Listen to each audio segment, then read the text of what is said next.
Profesor Da Vinci dengan tenang membunuh banyak manusia kadal dalam sekejap.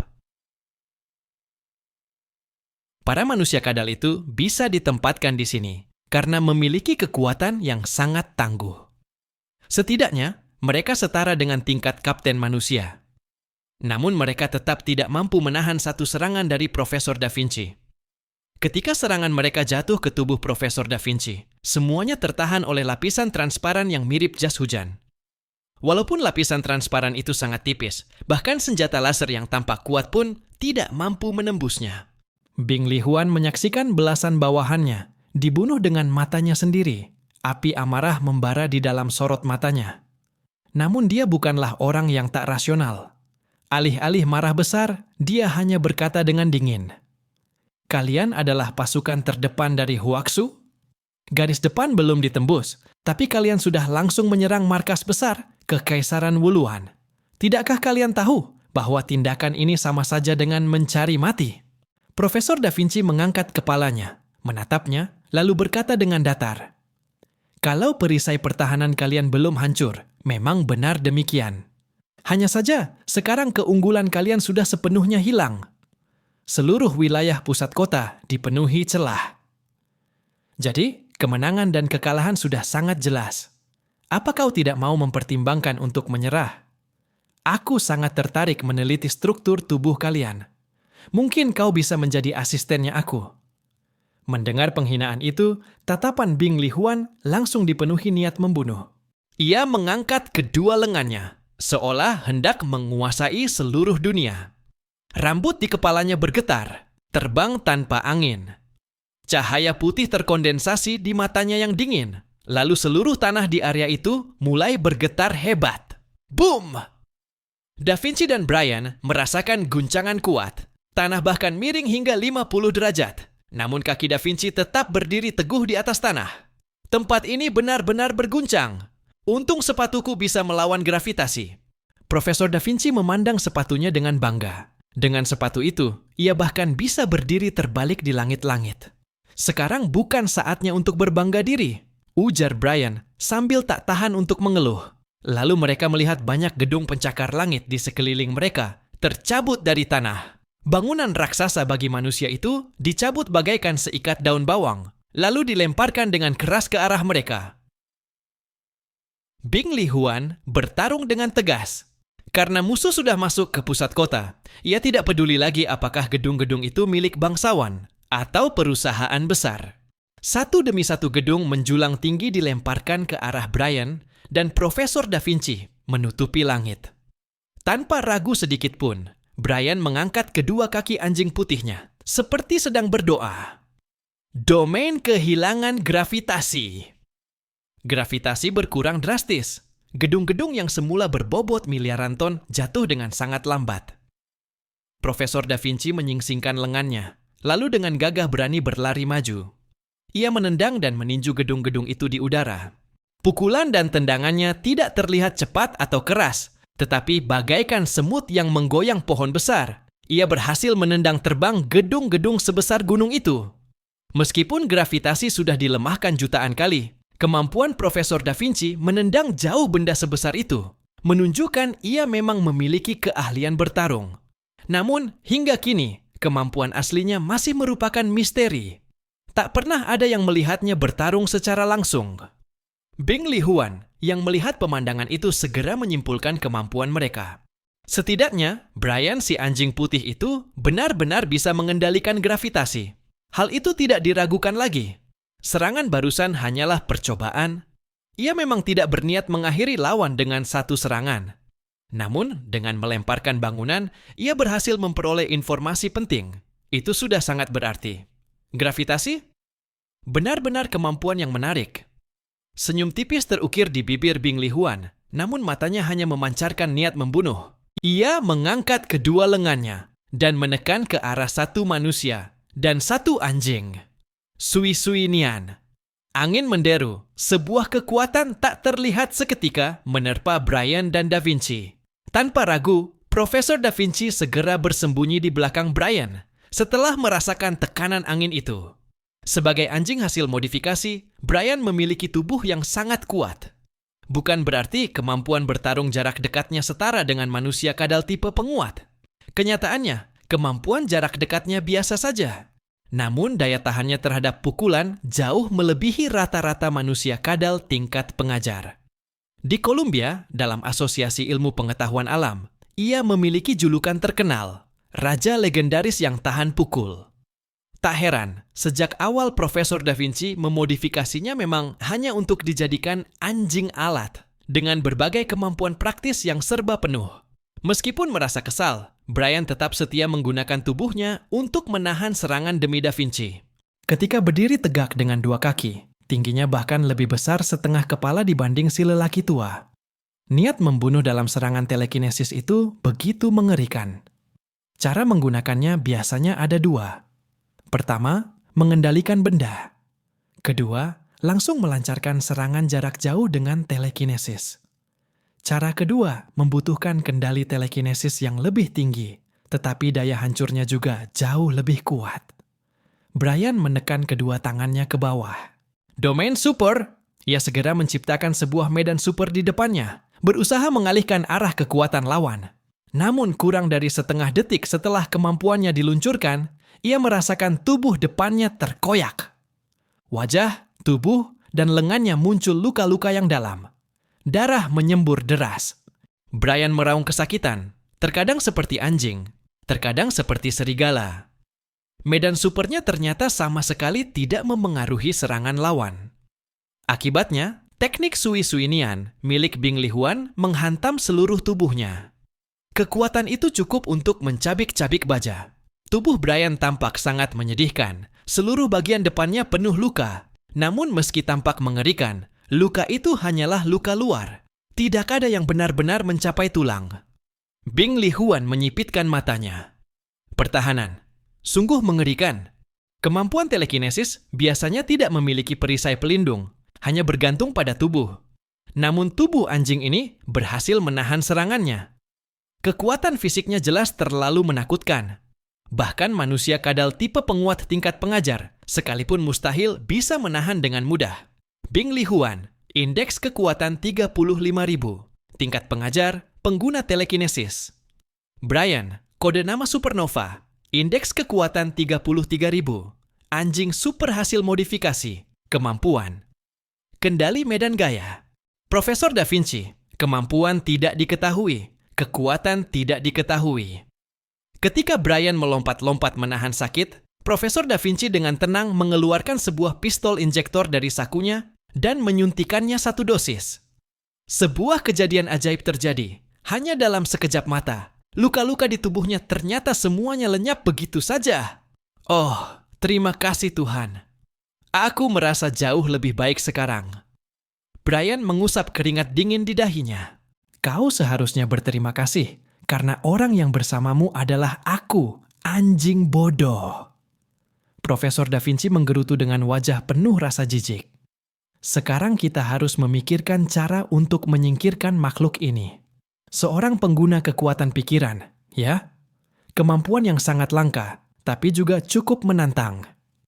Mengenai informasi tentang Bing Lihuan, mereka memang sudah menguasai sebagian, namun belum sepenuhnya.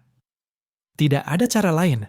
Karena para alien dengan level uskup ke atas, kemampuan mereka adalah rahasia inti. Bahkan para jenderal berzirah perak sekalipun tidak memiliki kualifikasi untuk mengetahuinya secara menyeluruh.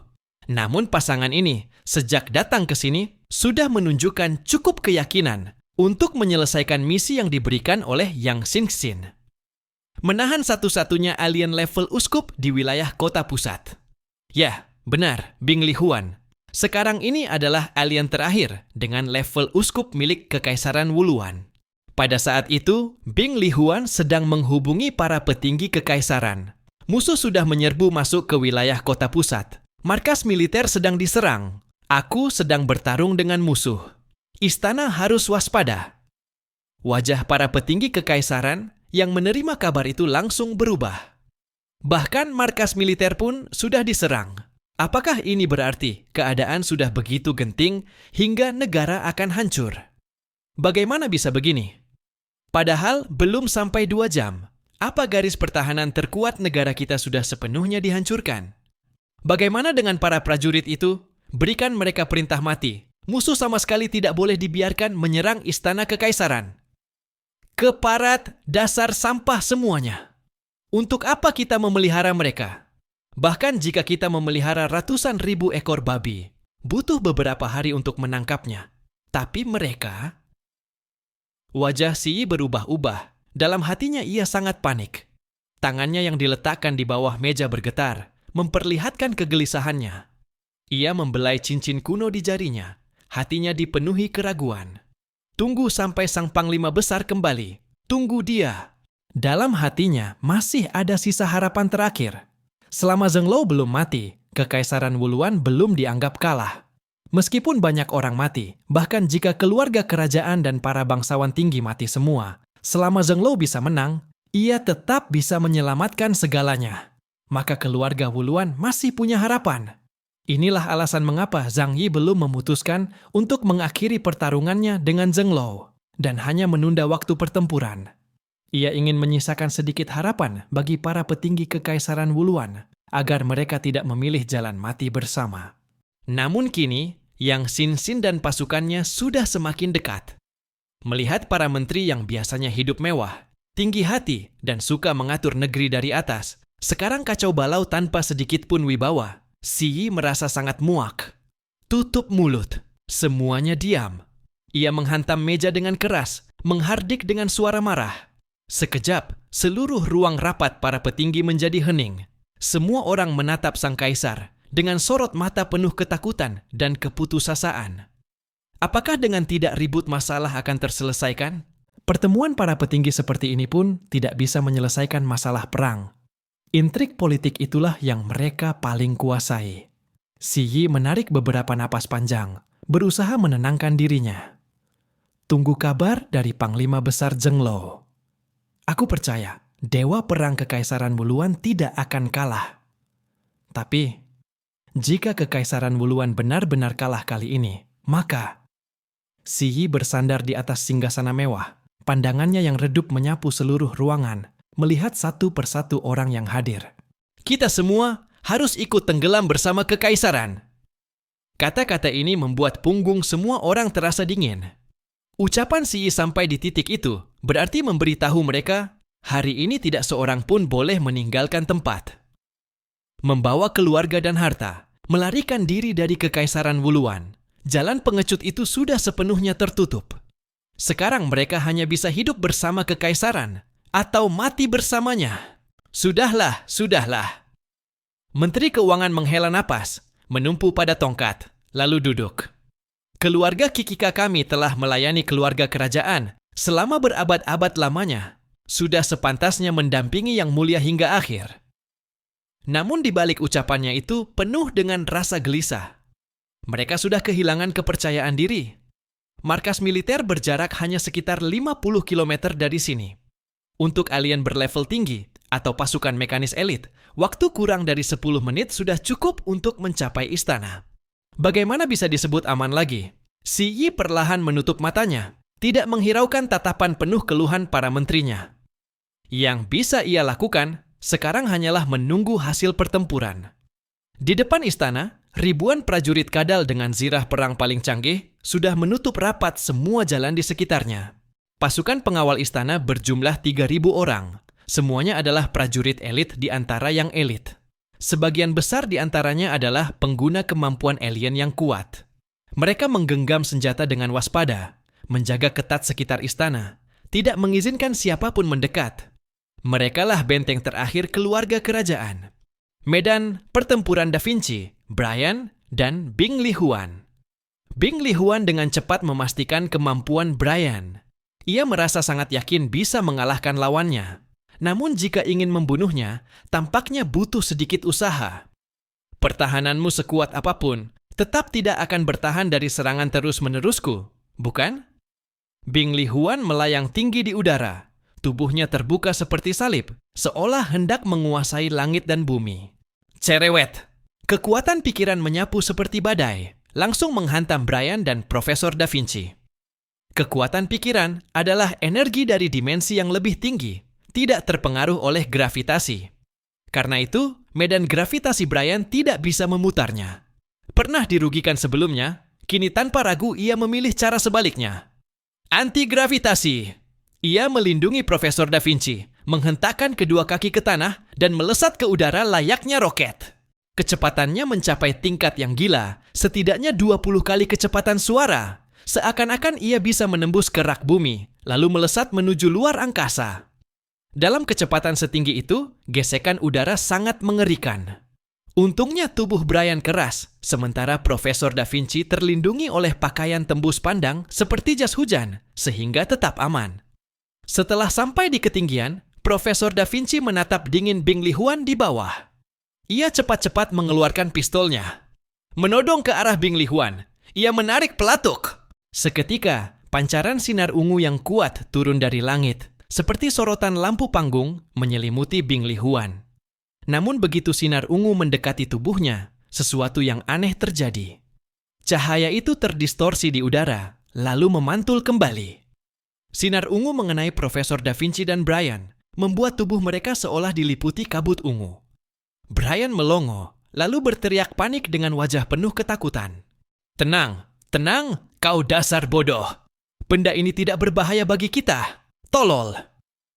Profesor Da Vinci menghantam Brian dengan satu tamparan keras, memaksanya kembali tenang. Brian pun segera menyadari bahwa cahaya ungu itu tidak akan mengancam keselamatannya, sehingga ia akhirnya bisa menghela napas lega. Profesor Da Vinci menjelaskan, "Cahaya ini disebut sinar gerhana ungu. Aku menyiapkannya khusus setelah membedah orang-orang dari suku Wuluan. Daya rusaknya jauh lebih mengerikan daripada sinar ultraviolet biasa. Tadi aku menggunakan sinar ini untuk menyinari dia, hanya untuk menguji sifat dari kemampuannya." Kemampuan Nen bisa digunakan untuk menyerang. Hanya saja aku tidak yakin apakah cara bertahannya juga dengan Nen. Namun, sekarang kelihatannya kekuatannya memiliki sifat yang sangat khusus. Aku belum bisa memastikan apakah dia mampu memantulkan serangan atau hanya bisa memantulkan cahaya. Hal ini harus dipastikan, karena itu sangat penting bagi kita untuk bisa mengalahkannya. Brian pun ikut menyipitkan mata, menirukan Da Vinci. "Oh, begitu ya? Masuk akal sekali, Da Vinci. Lalu apa yang seharusnya kita lakukan?" "Sangat sederhana." Da Vinci meraih tengkuk Brian, lalu menyesuaikan senjata di tangannya, dan kembali menembak ke arah Bing Li Huan. Namun kali ini, yang ditembakkan bukan lagi sinar gerhana ungu, melainkan sebuah pancaran kuat dari sinar partikel berenergi tinggi. Sinar pekat itu, penuh dengan partikel-partikel yang bergerak cepat, bisa menembus celah antar sel dalam sekejap, memberikan kerusakan besar yang tak terbayangkan pada tubuh makhluk hidup. Bing Li Huan begitu menyadari serangan datang, tidak ragu sedikit pun, tidak ada gerakan berlebih, hanya matanya yang menegang. Boom! Serangan itu langsung dipantulkan kembali di tengah jalan, seolah-olah dibekukan. Brian sempat melongo, namun detik berikutnya ia langsung dihantam keras oleh tembakan itu sendiri. Brian dan Da Vinci terpental jauh ke belakang setelah terkena serangan tersebut. "Aku akan melaporkan ini pada Perserikatan Bangsa-Bangsa. Ini penyiksaan anjing. Di mana hak asasi?" Da Vinci berkata dingin, "Kau seharusnya bilang hak anjing. Itu tidak penting. Kau menjadikanku perisai hidup? Oh brengsek, aku tahu apa yang kau rencanakan. Kau ingin menggunakan berbagai jenis serangan untuk menguji kemampuannya, bukan? Ya Tuhan, bisakah kau bertindak lebih manusiawi? Ini terlalu kejam bagiku." Brian dengan marah menuduh dosa-dosa Profesor Da Vinci. "Hei, tenanglah. Sekarang kita sudah menerima mandat militer. Kita harus menyingkirkan bajingan itu. Apa kau mau mempermalukan kaum anjing?" Profesor Da Vinci menatap Brian. "Kau mau keselamatan atau muka?" Brian menjawab dengan tulus, "Aku mau pulang. Sayang sekali, aku tidak punya pilihan itu." Profesor Da Vinci tidak peduli dengan hinaan anjing bodoh itu. Sebagai penciptanya, ia sangat paham seberapa kuat pertahanan Brian.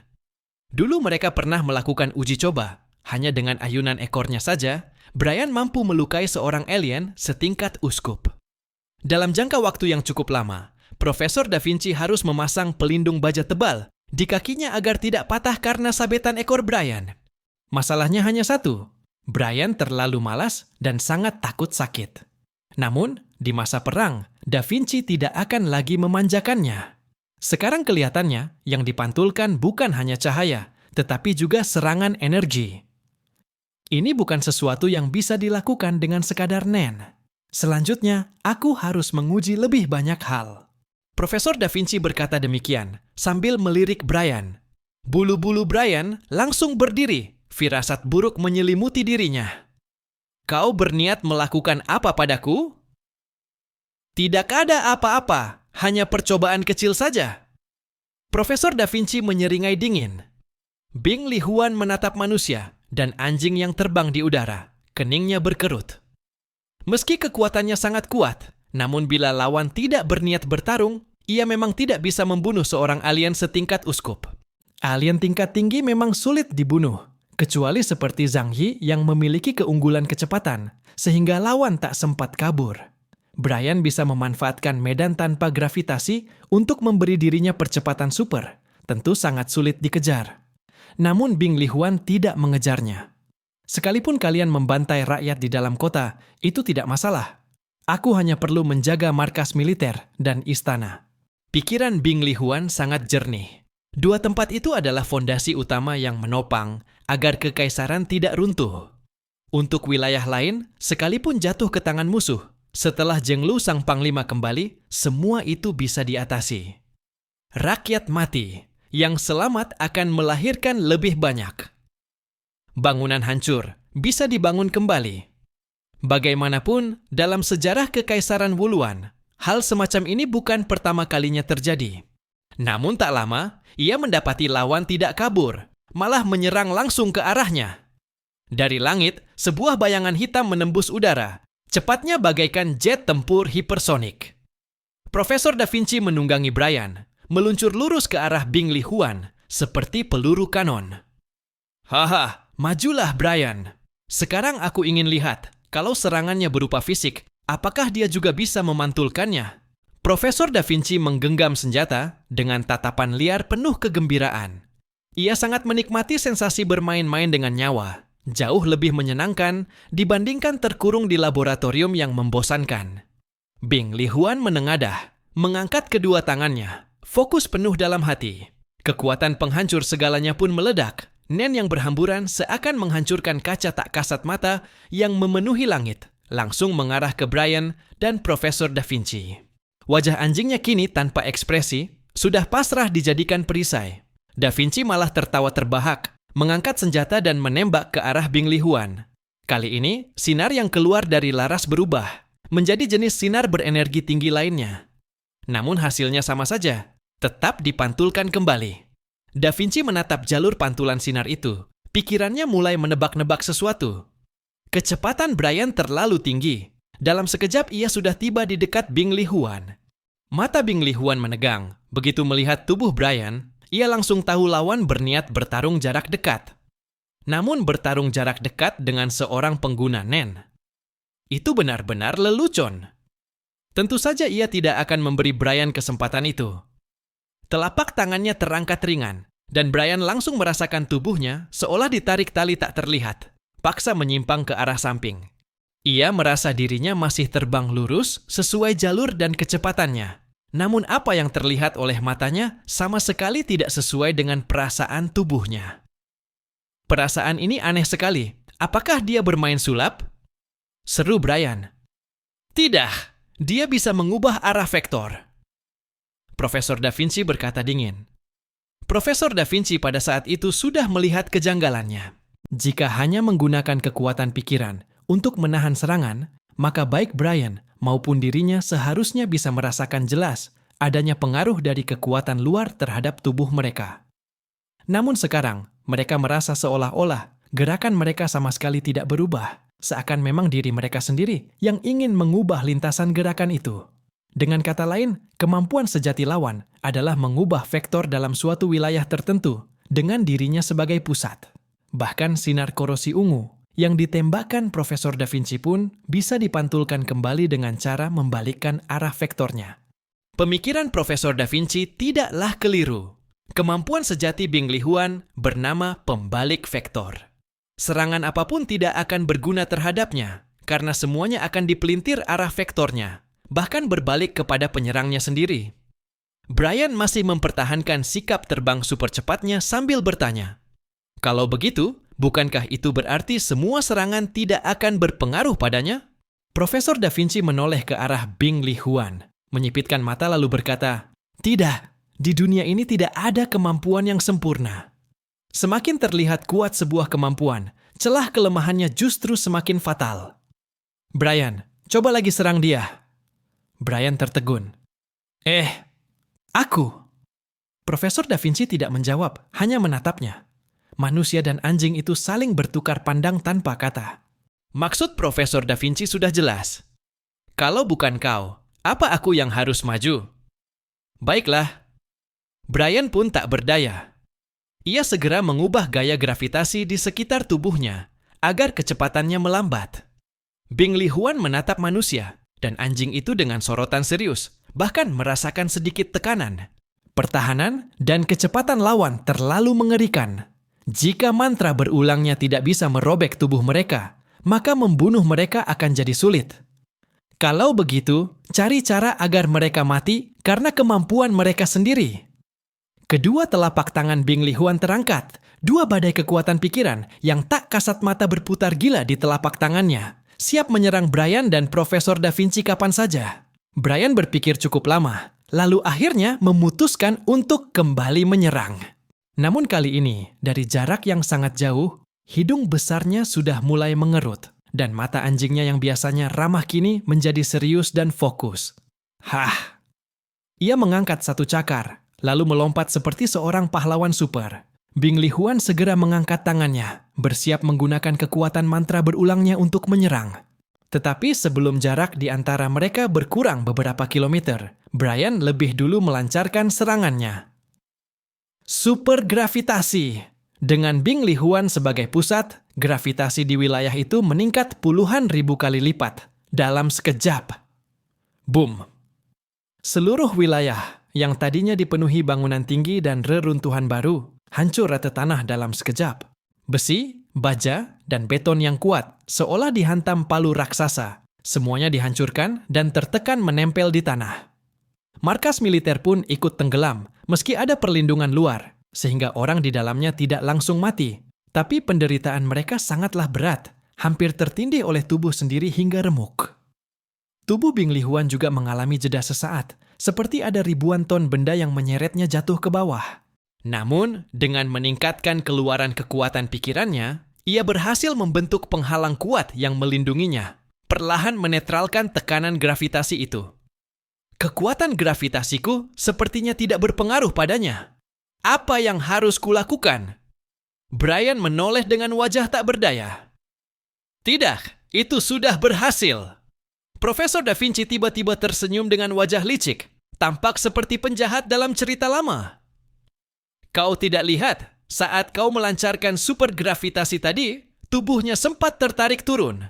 Iya, tapi hanya sebentar sekali, bahkan tidak sampai 1 detik, lalu ia berhasil menetralkannya.